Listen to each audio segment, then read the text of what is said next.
நான் புதுசாக ஜிம்மு திறக்க போகிறேன். அந்த ஜிம்மு திறக்கிற வரைக்கும் நான் உடம்பு நான் ரெடி பண்ண போகிறேன். அந்த ப்ராசஸில் இன்னைக்கு டே 45. இன்னைக்கு சண்டே ரெஸ்ட் டே, அதனால ஆப்ஸை போட்டு நொறுக்கி எடுத்துட்டேன்.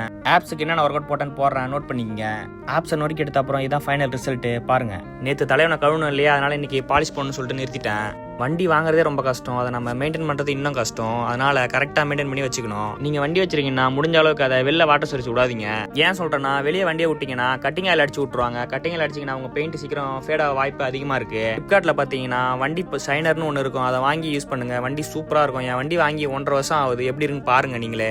முடிஞ்ச அளவுக்கு ஃபைபர் டவல் யூஸ் பண்ணி வண்டியை வாஷ் பண்ணுங்க. அப்பதான் வண்டியில் எந்த ஸ்க்ராட்சும் விழாமல் இருக்கும். தலைவனுக்கு பணிவாடெல்லாம் செஞ்சுட்டு அடுத்து நம்ம சமைக்க வந்தாச்சு. ஃபர்ஸ்ட் பார்த்தீங்கன்னா காய்கறி வச்சு அடுப்பில் போட்டு விட்டேன்.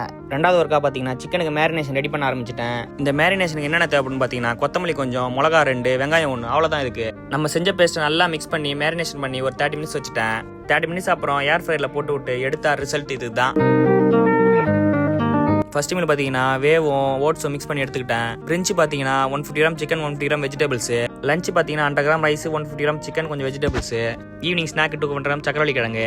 டின்னர் பார்த்தீங்கன்னா ஒரு சப்பாத்தி, 150 கிராம் சிக்கன் எடுத்துட்டு 30 மினிட்ஸ் வாக்கிங்கை போட்டு இன்னைக்கு டேவை கம்ப்ளீட் பண்ணியாச்சு. Okay, by guys.